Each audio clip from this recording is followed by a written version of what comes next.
살아가다 보면 뜻밖의 그런 여러 풍랑들을 만날 때가 있습니다. 그런데 요즘의 풍랑은 이렇게 물결로 오지 않고요. 바로 알림으로 온다고 하지 않습니까?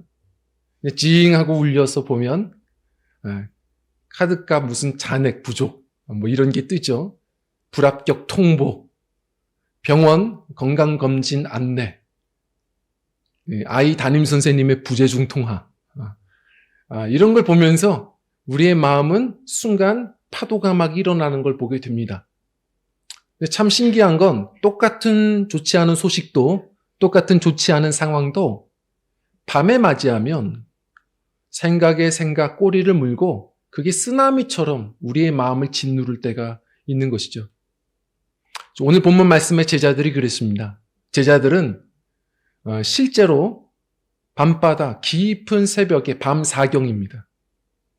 그때 큰 풍랑을 만나게 되고 배가 뒤집힐 것 같아서 비명을 지르기 시작합니다.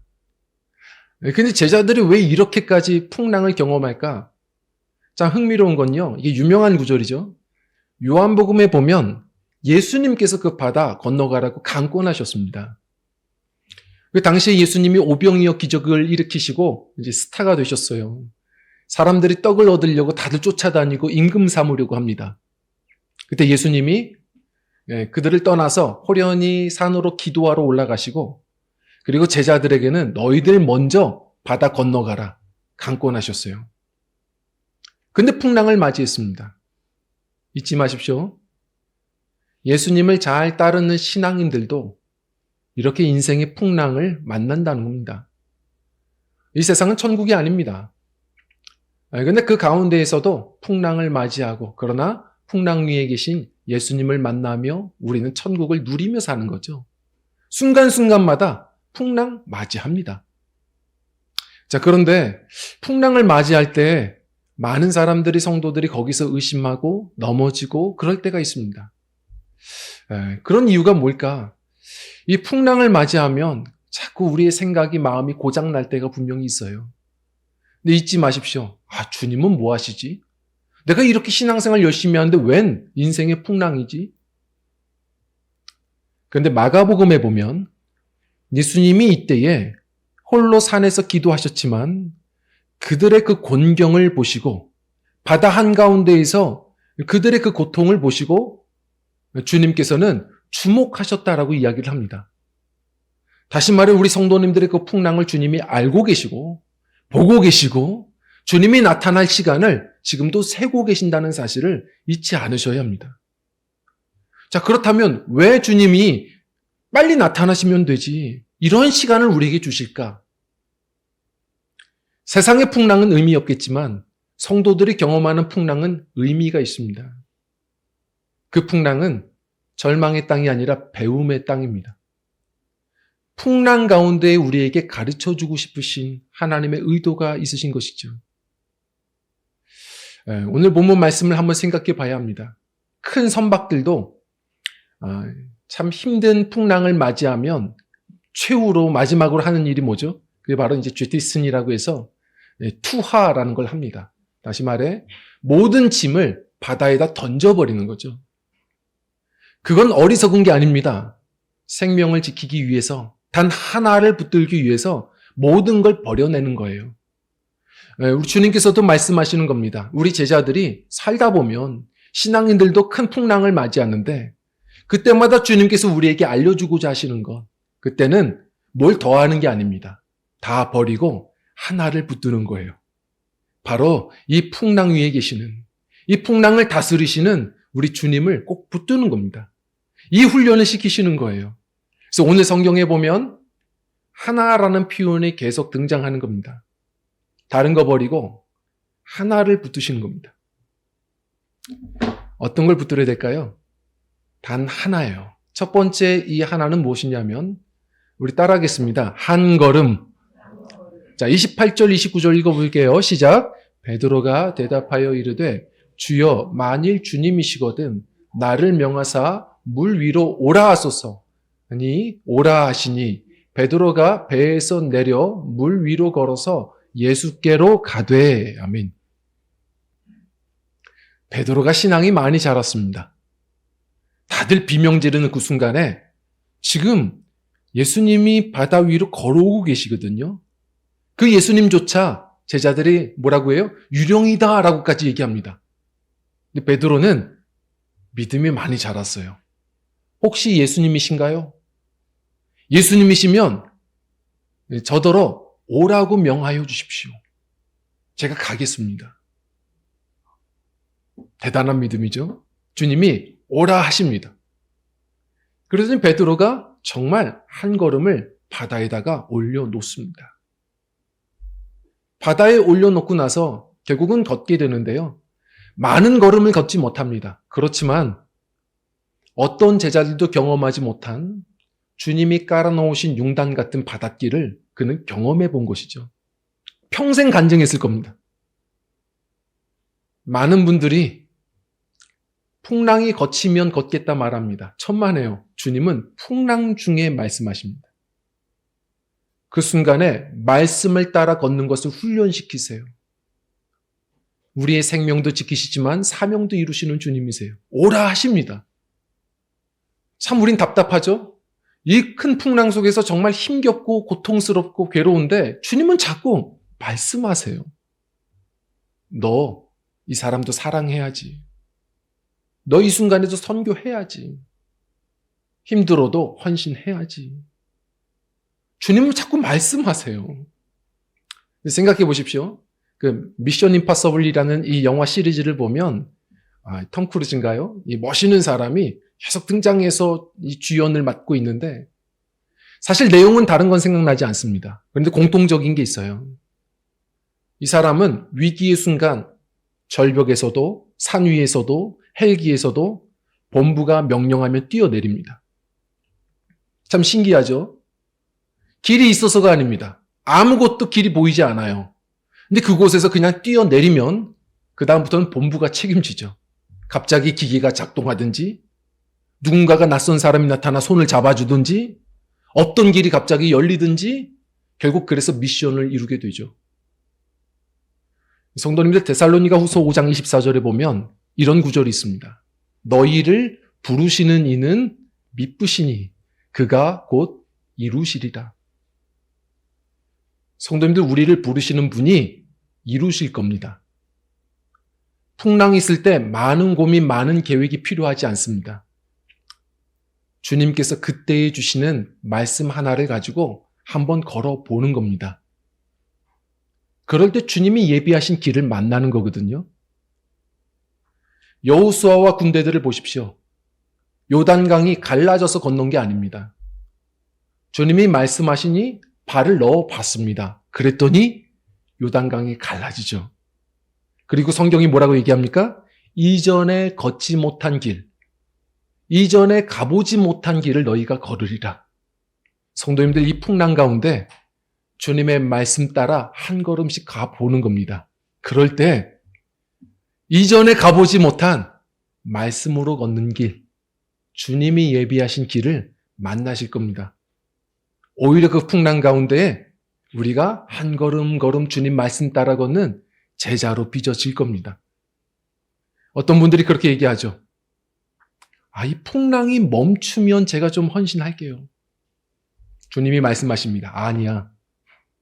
지금이 헌신을 배울 때다. 저 아시잖아요. 지금이 캄캄합니다. 지금 제가 이 풍랑이 좀 거치면, 어둠이 거치면 그때 순종하겠습니다. 아니라고. 지금이 순종을 배울 때다. 풍랑 가운데 우리 주님의 음성 들으시기를, 그 주님이 말씀하시는 대로 한 걸음을 한번 걸어 보시기를. 그래서 이전에 내가 가던 길이 아니라 주님이 예비하신 길들을 만나보시는 우리 그런 주님의 제자로 빚어지시는 우리 성도님들이 되시기를 축원드립니다. 그리고 두 번째로는요, 우리 함께 따라하겠습니다. 한 마음. 우리 31절 한번 읽어볼게요. 시작. 예수께서 즉시 손을 내밀어 그를 붙잡으시며 이르시되 믿음이 작은 자여 왜 의심하였느냐 하시고. 자, 유명한 구절이죠. 베드로가 처음에는 바다를 걸었습니다. 잊지 못할 경험이죠. 그런데 그러다가 이 파도를 보고서 두려웠는지 바다에 빠지게 됩니다.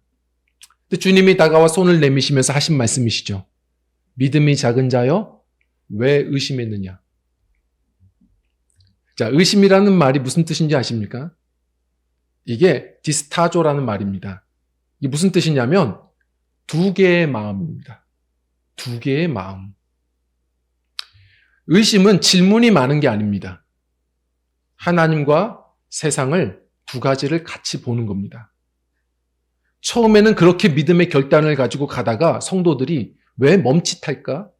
왜 뒤로 물러설까? 왜 그렇게 영적인 슬럼프에 빠질까? 어느 순간 잘 가다가 두 가지를 같이 보고 계산기를 두드리는 겁니다. 성도님들, 믿음이라는 것은 분심이 아닙니다. 전심이어야 하는 겁니다. 여러 가지 나뉘어지는 마음들이 있을 겁니다. 그걸 주님께로 올려드리는 겁니다. 이 마음을 지키셔야 됩니다. 제가 이제 교제하는 목사님 중에 이제 카페 교회를 운영하시는 목사님이 계세요. 카페로도 안양시에서 좀 유명한 카페입니다. 근데 참 따뜻한 분이세요. 근데 한 번은 그런 얘기를 하십니다. 목사님, 저희 교회 이 카페가 예전만큼 그렇게 손님들이 많지 않습니다. 아직 많으신 것 같은데요? 그랬더니 많이 좀 줄었어요. 그래서 한번 전문인들을 좀 불러가지고 그런 게 있대요. 카페 전문가들을 불러서 자문을 구한답니다. 그러면 그분들이 와서 쭉 보고 체크를 하고선 그 방법을 알려준다는 거예요. 원인을 또한 알려주고요. 근데 한참을 이렇게 꼼꼼하게 점검을 하더랍니다. 곳곳을 카페를 다 보더니 테이블에 앉자마자 했던 말이 있답니다. 제가 그 말을 듣고 정말 마음이 찔끔하더라고요. 앉자마자 뭐라고 하냐면 진심이 느껴지지 않습니다. 이 목사님도 놀랬습니다. 그게 그렇게 느껴지나? 왜냐하면 목사님도 사실은 교회를 위해 사실 카페를 운영을 하는 거거든요. 카페에 그렇게까지 진심을 담지 못했음이 지금 이게 들키는 겁니다. 우리가 같이 나누면서 왜 그렇게 마음이 그랬냐면 카페는 사업은 그래도 됩니다. 우리 목회자들이 정말 목회에는 정말 진심인가? 하나님은 뭐라고 말씀하실까? 성도님들, 우리는 정말 말씀에 진심입니까? 주님이 맡기신 사명에 진심이냐는 겁니다.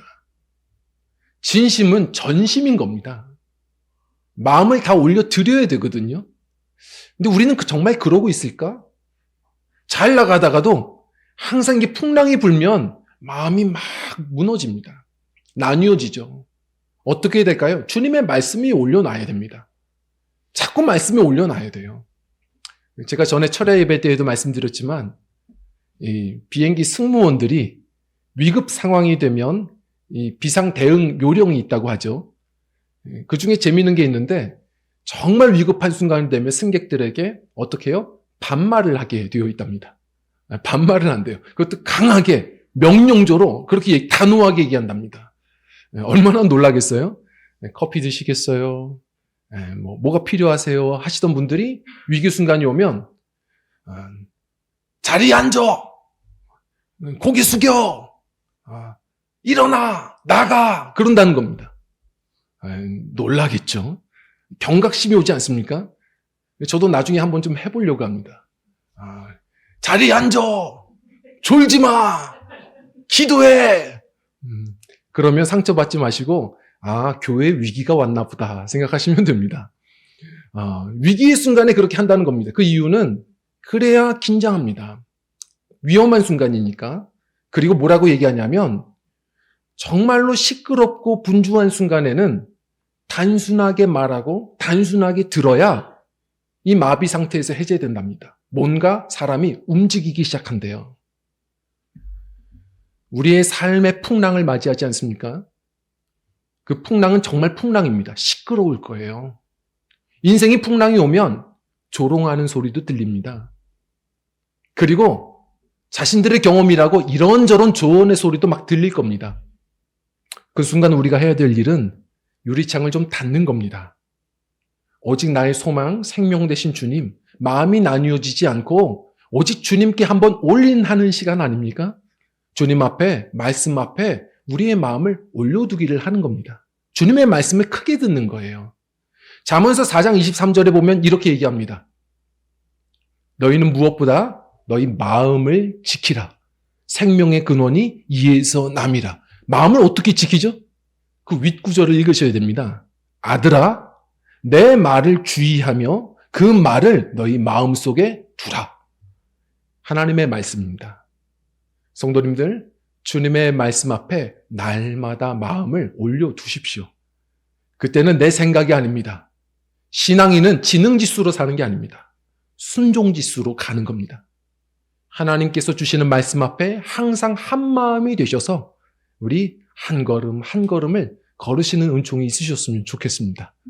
그리고 세 번째입니다. 이 한마음은 이것과 연결됩니다. 우리 한번 따라할까요? 한 시선. 우리 30절 말씀 같이 읽어보겠습니다. 시작. 바람을 보고 무서워 빠져가는지라 소리질러 이르되 주여 나를 구원하소서 하니. 베드로가 마음이 나뉘어진 이유가 있습니다. 주님을 보던 그가 어느 순간 바람을 보기 시작했거든요. 초점이 나누어지면 그렇습니다. 많은 분들이 초점이 많으면 좋다고 착각합니다. 야고보서 1장 8절을 보면 이렇게 표현을 하거든요. 같이 읽어볼까요? 시작. 두 마음을 품어 모든 일에 정함이 없는 자로다. 아멘. 여기서 이 두 마음이 어떤 다른 버전으로 보면 영어 성경에 더블 포커싱으로 이야기합니다. 두 개의 초점입니다. 두 개의 초점이 되면 마음도 두 개가 됩니다. 더블 포커싱이 의학적으로는 뭐죠? 초점이 두 개니까 좋다. 아닙니다. 난시입니다. 카메라를 찍어보신 분들, 사진 찍기를 좋아하시는 분들은 아실 겁니다. 초점이 두 개면 좋은 게 아니라 사진이 망가집니다. 흐려지는 겁니다. 아무것도 안 보입니다. 특히나 인생의 풍랑이 올 때 무언가를 선택하고 결정해야 되는 그 순간은 더더욱더 마음이 무너지지 않도록 한 걸음 걸어갈 수 있도록 해야 될 일이 있습니다. 초점을 풍랑이 아니라 바다가 아니라 풍랑을 이미 밟고 계신, 다스리시는 주님 보시기를 하는 겁니다. 제가 지난 연말에 우리 교육자들 그리고 장로님 같이 이제 식사한 자리가 있었습니다. 식사를 마치고서 이제 카페에 가서 이제 차 한 잔을 하려고 하는데 다들 드시고 싶은 게 있으셨나 봐요. 일찍 정하시고 자리에 가서 앉으세요. 저는 그날따라 뭘 마셔야 될지 정말 모르겠더라고요. 메뉴판이 너무 많습니다. 한참을 이렇게 보고 있으니까 그 직원이 웃으면서 얘기합니다. 뭐 드시고 싶으신 거 있으세요? 그래서 그러게요. 뭘 마시면 좋을까요? 그랬더니 웃으면서 얘기합니다. 커피가 좋으세요? 아니면 어떤 음료가 좋으세요? 제가 커피를 좀 좋아하는데 저녁이라 좀 걱정이 됩니다. 요즘에 디카페인도 참 맛있게 나옵니다. 걱정하지 마시고 커피로 하세요. 예, 그럼 디카페인 좋겠습니다. 어떤 커피로 하실래요? 그래서 그것도 참 걱정입니다. 뭘 마시면 좋을까요? 그랬더니 이 카페는 바닐라 라떼가 참 맛있습니다. 고맙습니다. 네, 제가 바닐라 라떼로 하겠습니다. 그래서 들어가려고 하는데 손님 차가운 걸로 할까요? 따뜻한 걸로 할까요? 끝까지 해주시죠. 그랬더니 날씨가 추우니까 따뜻한 게 어떨까요? 그렇게 이야기를 하고서 추천을 받아서 앉았어요. 그 얘기를 전도사님께 했더니 전도사님이 카페에 알바를 해봐서 알지만 많은 분들이 그런다는 겁니다. 근데 괜찮대요. 골라주면 된답니다. 그런데 중요한 건 가장 마음을 아프게 하는 사람들은 그렇게 다 골라줬는데 나중에 저는 아이스 아메리카노 할래요. 이렇게 하는 사람들이 짜증이 난다고 하더라고요. 성도님들 많은 걸 보면 오히려 헷갈립니다. 오늘날 세상이 편리한 것 같지만 너무 많은 걸 보다 보니까 우린 선택장애를 겪을 때가 참 많은 거죠. 그 맹수들도 보면 조련할 때 사자들 흥분하잖아요. 어떻게 한답니까? 의자를 들어서 거꾸로 보여준답니다. 다리가 4개잖아요. 사자가 뭘 공격해야 되나 보다가 흥분이 식는답니다. 우리의 삶에도 많은 걸 보면 좋은 것 같지만 믿음의 사람들, 항상 목적 있게 살아가는 인생들은 초점을 하나로 두는 겁니다. 특히나 풍랑이 있을 때, 어두운 인생의 밤에 내 앞에 계시는, 풍랑을 밟고 계시는 주님을 기도하며 초점을 맞추십시오. 그럴 때 마음은 나눠지지 않을 것이고, 그럴 때 그분이 말씀하시는 그 말씀을 따라 한 걸음 걷기를 오늘도 해 나가실 겁니다. 왜 이렇게 우리에게 이 일을 진행하실까? 성도님들, 자, 이 정도 설교 말씀을 들으면 이제 끝날 때가 됐나 보다 하실 겁니다. 그런데 오늘은 3개가 아니라 1개가 더 있습니다. 자, 하나가 더 있어 죄송하지만요. 결국 주님은 이 4번째를 주고자 하시는 거라는 사실을 생각하셔야 됩니다. 4번째 이 하나가 뭘까요? 자, 우리 한번 따라하겠습니다. 한 고백. 33절 말씀 읽어볼게요. 시작. 배에 있는 사람들이 예수께 이르되 진실로 하나님의 아들로소이다 하더라. 아멘. 이게 무슨 얘기일까요?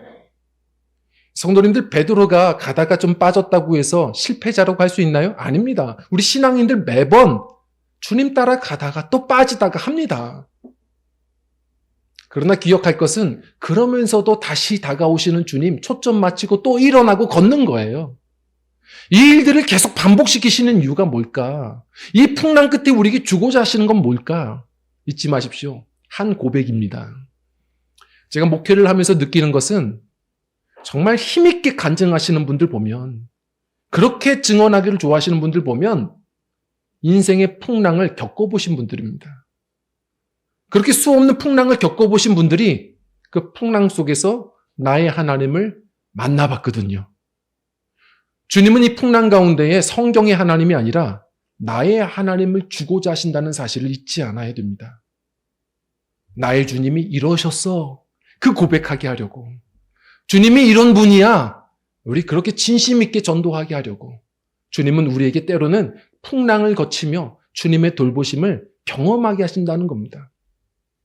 단지 교회 다니는 교인이 아니라 주님의 목적은 우리를 증인으로 삼으신다는 사실을 생각하셔야 합니다. 어떤 순간에도 주님 바라보시기를, 그 마음을 주님께 늘 날마다 올려드리시기를, 그래서 한 걸음 걸음 주님 따라 나아가시기를, 그래서 인생에 수없이 다가오는 그 풍랑 속에 우리 유일하게 남는, 내가 붙들어야 되는 그 한 분, 주님을 항상 붙들며 승리하며 살아가시는 믿음들이 되셨으면 좋겠습니다. 성도님들, 지금 어떤 풍랑을 겪으시는지 모르겠지만 바람도 파도도 결국은 지나갈 겁니다. 결국은 예수님만 남으실 겁니다. 그 주님을 이 풍랑의 순간부터 바라보시며 승리하여 동행하여 걸어가시기를 소망드립니다. 결국 그래서 내 입술에, 그리고 내 인생을 보고 내 주변의 사람들이 이 고백을 하도록 주님은 만들어 가실 거거든요. 이 고백이 우리의 이 풍랑 중에 우리의 고백이 되었으면 좋겠습니다. 우리 한번 진실로부터 한번 읽어볼까요? 시작. 진실로 하나님의 아들로소이다. 아멘. 이 증인의 고백이 우리 성도님들의 인생 가운데 날마다 고백되어지기를, 우리 인생 속의 교인이 아니라 날마다 증인되어 살아가시는 승리하는 믿음의 여정 되시기를 주의 이름으로 간절히 축원드립니다. 우리 함께 찬양하고 기도하겠습니다.